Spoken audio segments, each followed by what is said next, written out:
Waalaikumsalam warahmatullahi wabarakatuh. Alhamdulillahirabbil alamin wassalatu wassalamu ala asyrofil anbiya'i wal mursalin wa ala alihi washabbihi ajmain amma ba'd.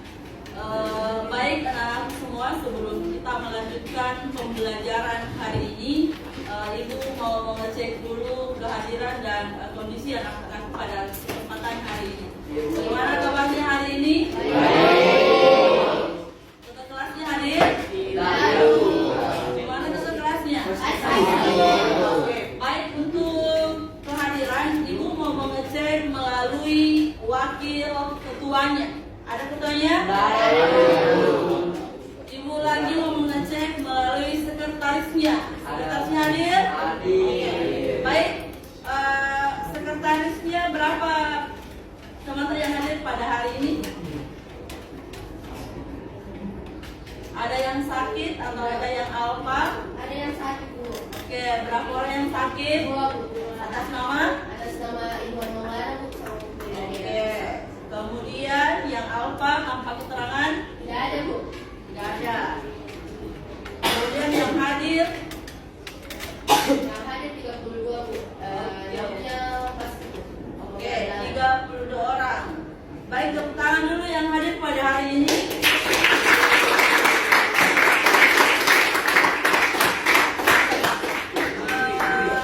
Pada hari ini kita akan memasuki materi pengedasan artifisial, itu ya. Jadi kalau misalnya dalam bahasa Indonesia, kecerdasan artifisial itu bertuliskan kecerdasan artifisial, itu kalau dalam bahasa Indonesia. Tapi kalau misalnya di dalam bahasa Inggris, maka dia bertuliskan artificial intelligence. Apa yang pintar bahasa Inggris di sini? Oke, jadi artificial intelligence. Oke. Sama dengan materi yang kita pelajari di pekan lalu, tapi sebelumnya, sebelum kita melihat secara detail apa sebenarnya dan bagaimana itu kecerdasan artifisial, Ibu akan membuka cakrawala berpikir kalian untuk mengenal tentang berpikir komputasional. Karena kalau kita belajar tentang pengenalan kecerdasan artifisial, maka itu tidak akan lepas dari bagaimana manusia itu berpikir secara komputasional. Ada yang masih ingat tidak? Berpikir komputasional itu yang bagaimana? Ada 4 pilar yang perlu kita tahu kalau kita berpikir komputasional. Ada yang masih ingat? Oke, coba Faisna. 1, 4 pilar berpikir komputasional itu dekomposisi. Apa lagi? Pengenalan pola. Apa lagi? Abstraksi. Algoritma. Oke, tahan dulu Faisna.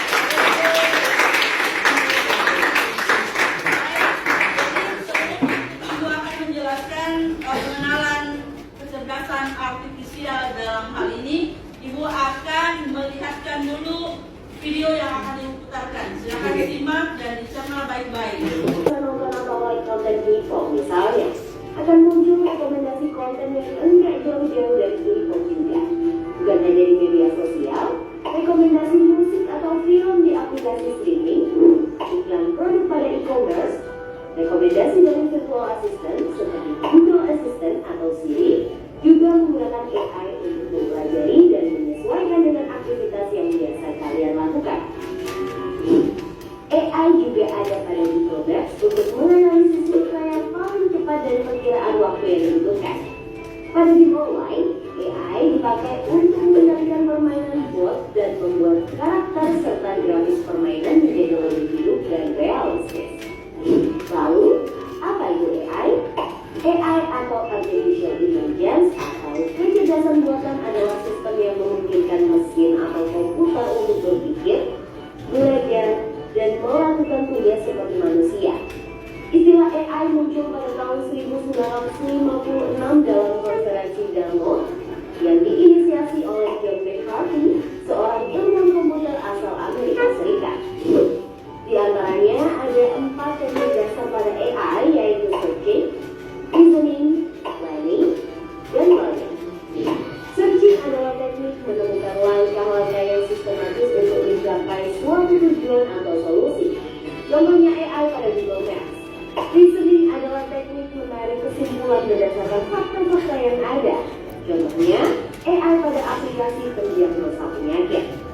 Planning adalah teknik mengurutkan masalah kompleks ke dalam sejumlah operasi yang lebih sederhana.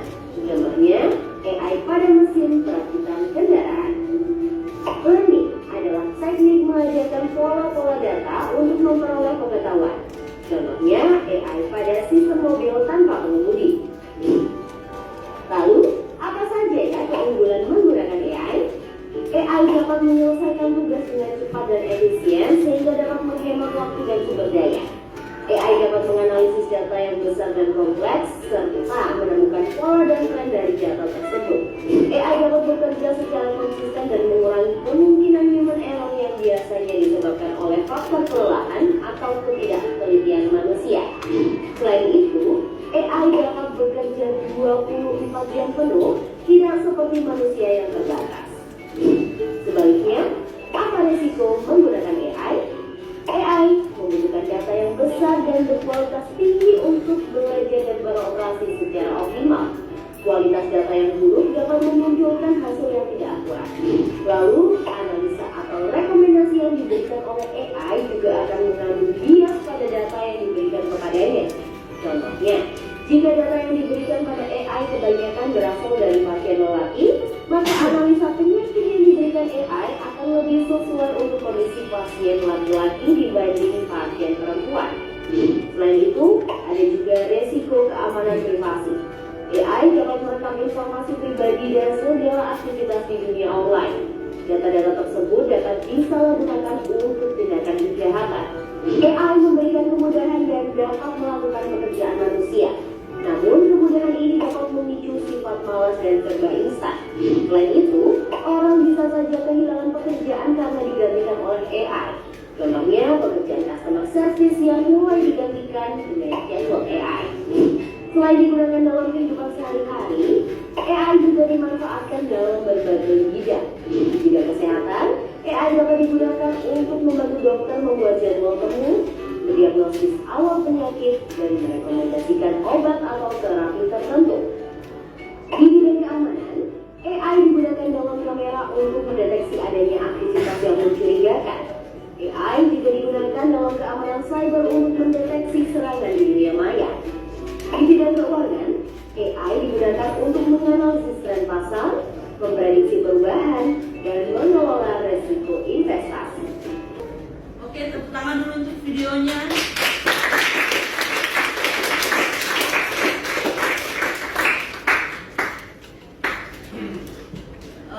Baik, jadi menarik sekali materi kita hari ini tentang kecerdasan artifisial.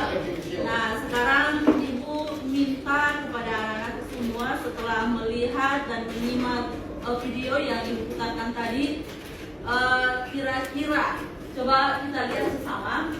Pernahkah kalian menggunakan asisten suara di HP, menonton rekomendasi film di Netflix, atau bermain game yang mutunya sangat pintar? Pernah? Oke. Misalnya kalau pernah menggunakan asisten suara di HP, kemudian menonton rekomendasi di film Netflix, atau bermain game yang mutunya sangat pintar, apa kira-kira efek dan dampak yang dirasakan pada anak-anak semua, baik itu dampak positifnya maupun dampak negatifnya? Itu pertanyaan pertama. Dan yang kedua, pernahkah kalian berpikir bahwa bagaimana semua ini diramu sehingga kita bisa sebagai konsumen kita bisa memakai dengan hal-hal yang seperti ini? Ada yang pernah bertanya nggak yang seperti itu? Bagaimana kira-kira bisa ini diciptakan? Bagaimana cara kerjanya ini artifisial sehingga memudahkan manusia untuk mengetahui hal-hal yang tidak pernah diketahui sama sekali, atau mempermudah pekerjaannya manusia? Pernah terbenak dalam pikirannya? Oke. Baik, kalau misalnya seperti itu, kita lanjut dengan mengenal kecerdasan artifisial lebih dalam lagi. Nah, sekarang kita lihat apa itu kecerdasan artifisial. Nah, di sini dijelaskan bahwa kecerdasan artifisial itu adalah bidang ilmu komputer yang bertujuan membuat mesin atau program yang dapat meniru cara berpikir manusia. Jadi itu ya, Jadi itu artificial intelligence sebenarnya itu diibaratkan seperti otak, tapi dia adalah otak digital. Jadi kalau misalnya manusia memiliki otak, maka komputer juga akan memiliki otak. Nah bedanya kalau misalnya dia dalam pemrosesan penggunaannya, kalau misalnya otaknya manusia itu diibaratkan sebagai otak yang manual, sementara otaknya komputer itu otaknya adalah digitalisasi. Nah itu ya, sehingga kemudian kita melihat pada tataran realitas banyak kemudian kecerdasan artifisial yang semakin marak yang bisa membantu pekerjaan manusia sehingga bisa terlaksana dengan lancar dan dipermudah. Nah itu ya. Nah coba kita lihat di sini. Kalau AI dalam kehidupan sehari-hari yang pernah menggunakan kecerdasan artifisial dalam proses belajar misalnya, ada yang pernah gunakan? Coba katakan yang pernah gunakan.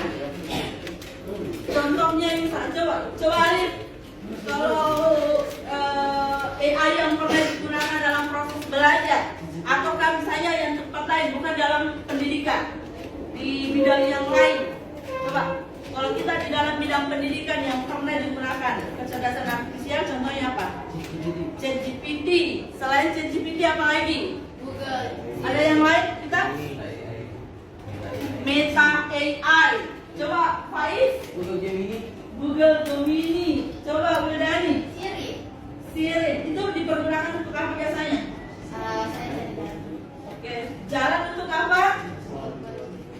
Pergi. Oke, seperti Google Map ya. Oke. Selain itu ada lagi di bidang pendidikan. Selain di bidang pendidikan, ada nggak yang biasa gunakan kecerdasan artifisial di bidang komersi atau di bidang kesehatan dan lain-lainnya? Ada? Selain itu? Kalau belajar, coba Fadil, kalau kita belajar biasanya pakai untuk browsing misalnya kalau ada tugas dari tulis biasa itu apa? Safari. Apalagi? Kalau Fadil biasanya pakai apa? Kalau belajar, kalau misalnya ada tugas kita browsing di mana? Selain saya di internet, di Google, kalau berkaitan dengan kecerdasan artifisial, apa itu? Itu juga. Ada yang suka main game nggak di sini? Nah, ada yang suka main game? Itu main game itu masuk dalam kategori kecerdasan artifisial tidak?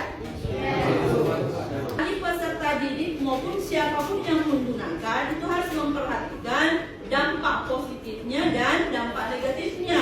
Kalau misalnya memang lebih banyak dampak negatifnya, lebih baik kita menghindari. Tapi kalau misalnya lebih banyak dampak positifnya, kita menggunakan dengan hal-hal yang baik, terutama dalam proses pembelajaran ChatGPT.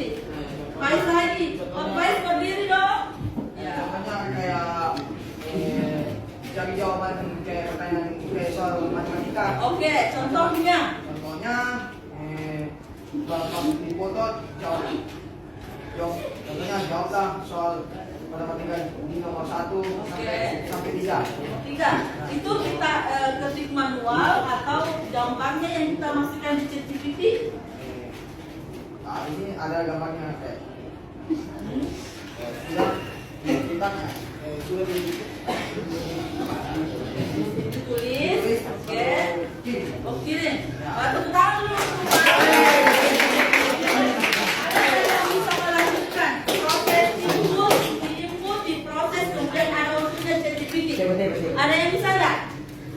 Yang bisa menjelaskan secara detail inputnya, bagaimana prompt yang dimasukkan, kemudian diproses dan dikeluarkan supaya sesuai apa yang diinginkan. Karena biasanya kuncinya sebenarnya kalau kita ingin memasukkan hal-hal yang diinginkan ke ChatGPT itu harus ada kuncinya. Jadi kalau tidak sesuai dengan prompt yang diinginkan, ya biasanya juga tidak sesuai dengan apa yang kita inginkan. Ada yang lebih spesifik, ada juga yang lebih umum. Makanya kalau belajar, coba browsing di TikTok cara memasukkan prompt ke ChatGPT supaya sesuai dengan apa yang diinginkan. Contoh misalnya, ada yang bisa kasih contoh? Coba Yudani, coba Yudani berdiri Kina supaya dengar teman Pak. Ya, kayak Faiz tadi tuh. Bagaimana kerja dari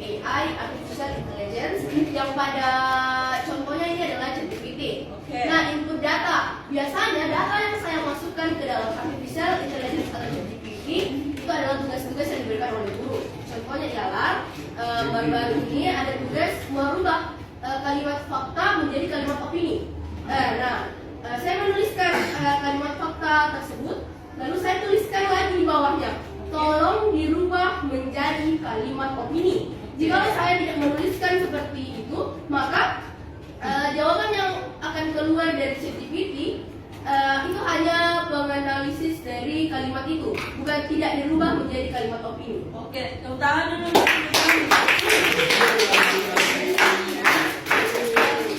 Kalau kita belajar tentang pengenalan kecerdasan artifisial yang difokuskan kepada pengenalan aplikasi ChatGPT, jadi harus sistematis memang. Jadi ada namanya pengenalan prompt bagi pengguna ChatGPT. Contoh misalnya yang tadi disebutkan secara spesifik oleh Rejani, itu sudah benar. Jadi spesifik kalimatnya yang promptnya itu ditujukan kepada hal-hal yang lebih spesifik sesuai dengan kebutuhan tak. Contoh benarnya itu adalah ada umpan balik yang harus diberikan dan harus diterima oleh ChatGPT, sama dengan manusia. Jadi kalau misalnya tidak ada interaksi yang masif antara yang menyuruh dengan yang disuruh, nah itu biasa tidak akan memberikan hasil yang maksimal. Contoh misalnya Ibu bilang, saya adalah guru informatika, bolehkah Anda membantu saya? Jadi begitu itu kalau di ChatGPT. Kalau misalnya dia merespon dengan baik, oh boleh dia, saya akan membantu Anda karena Anda adalah guru informatika. Nah itu ya, jadi dia akan merespon dengan baik. Kemudian setelah Ibu memberikan penjelasan secara singkat tentang pengenalan artificial intelligence, ada yang mau ditanyakan? Ada yang mau bertanya? Oke, kalau misalnya tidak ada yang bertanya, Ibu akan bagi menjadi 4 kelompok, 1, 2, 3, dan 4. Jadi Ibu akan bagi beberapa kelompok yang tugasnya itu adalah kalian akan Ibu suruh untuk membuat sebuah opini yang menggunakan salah satu kecerdasan artifisial. Jadi sumbernya untuk mencari jawaban itu adalah kecerdasan artifisial. Nah, nanti Ibu akan bagikan kertasnya, silakan dikerja sesuai dengan kelompok yang Ibu bagikan. Kemudian kita akan presentasi sama-sama di depan kelas setelah Ibu kasih waktu kurang lebih 15 menit untuk mengerjakan tugasnya. Oke? Oke, Ibu akan bagi tugasnya ya.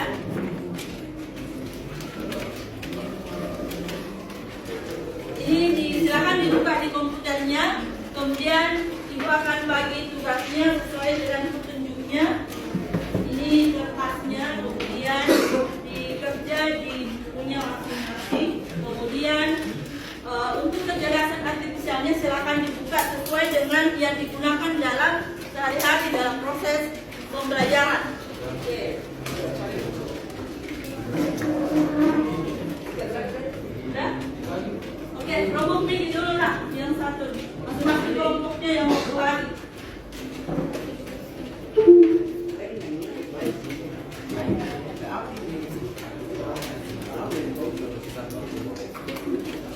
Oke. Dibuka dulu nak sertifikat.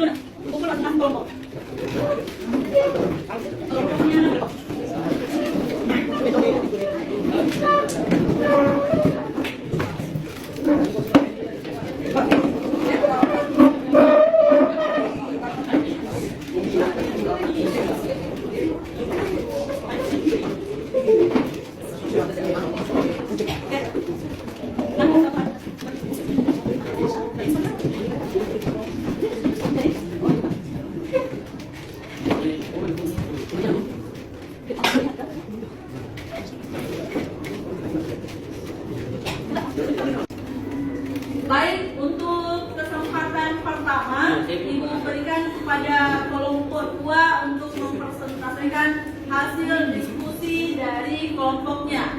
Silakan. Assalamualaikum warahmatullahi wabarakatuh. Kami dari kelompok 2 ingin mempresentasikan ide kami. Sebelum memulai presentasi, maka kita lakukan perkenalkan nama saya dari kelompok ini. Nama saya Fadil Fikar. Nama saya Rafi Jahanto. Nama saya Ahmad Faiz. Nama saya Fadil Faiz.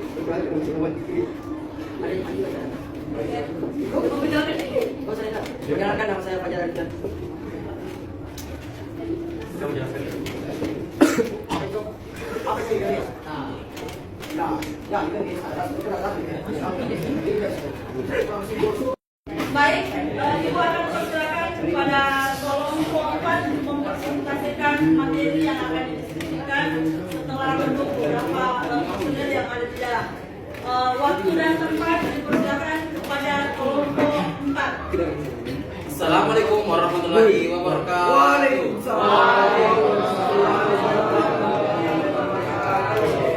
Kami dari kelompok 4 akan menjelaskan apa itu WW. Tapi sebelum masuk materi, perkenalkan nama saya Muhammad Iqbal Adrian. Saya baik. Saya mau bisa Saya Fajar Faizah. Langsung masuk materi saja. WW adalah sumber data yang bekerja seperti yang bilang titik, yaitu struktur data yang bekerja berdasarkan prinsip pivot atau first in first out yang berarti elemen yang pertama kali dimasukkan ke dalam sekian. Jadi pertama akan dilayani lebih dulu oleh kasir dan begitu seterusnya. 3. Dokumen yang dikirim untuk dicetak akan dimasuk ke dalam penelitian dan dicetak sesuai urutan pengiriman.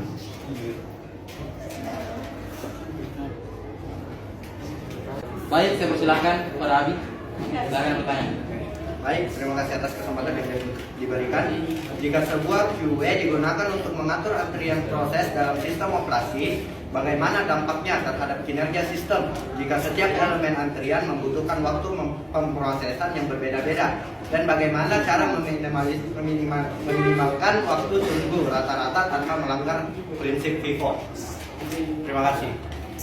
Untuk pertemuan kali ini ada beberapa kesimpulan yang perlu kalian pahami dan cermati dengan baik. Satu orang dulu yang bisa menyimpulkan dengan materi kita hari ini, yaitu pengenalan kecerdasan artifisial.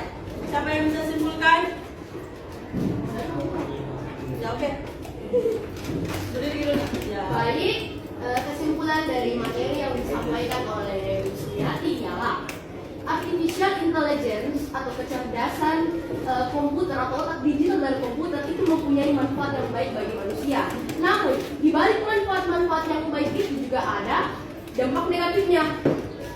Manfaat artificial intelligence yaitu membantu manusia, lama-kelamaan justru memberikan dampak negatif kepada kita. Kita merasa malas, kita merasa enggan untuk mengerjakan tugas secara pribadi, secara otak umum kita, karena kita merasa bahwa artificial intelligence membantu kita kapanpun dan dimanapun. Serta artificial intelligence ini tidak hanya berbentuk satu produk saja, tetapi ada juga struktur-strukturnya seperti array, linked list, dan lain-lain sebagainya. Oke, terus terima kasih sekarang baik. Jadi yang perlu ditunjukkan dalam hal ini bahwa kecerdasan itu ada dua. Yang pertama adalah kecerdasan buatan, kemudian yang kedua adalah kecerdasan permanen. Kecerdasan buatan itu diambil dari kecerdasan artifisial yang sumbernya dari alat digitalisasi. Kemudian kecerdasan yang permanen itu adalah kecerdasan yang dimiliki oleh setiap manusia yang ada di dalam otaknya. Nah, kemudian yang kedua, pengenalan atau pengaplikasian kecerdasan artifisial itu ada dampak negatifnya dan ada dampak positifnya. Kalau misalnya kita ingin menikmati manfaat dari kecerdasan artifisial, maka yang harus diperhatikan itu adalah penggunaannya.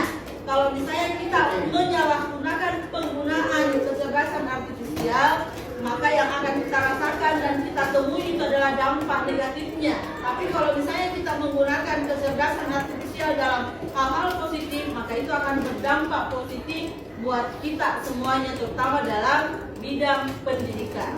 Seperti itu ya. Nah, baik, saya kira seperti itu untuk hari ini. Cukupkan, mudah-mudahan bermanfaat dan materi-materi selanjutnya lebih menarik lagi. Saya kira seperti itu kita cukupkan. Apa ada lagi yang mau bertanya? Tidak ada lagi. Baik, dengan ucapan alhamdulillahirabbil alamin. Assalamualaikum warahmatullahi wabarakatuh.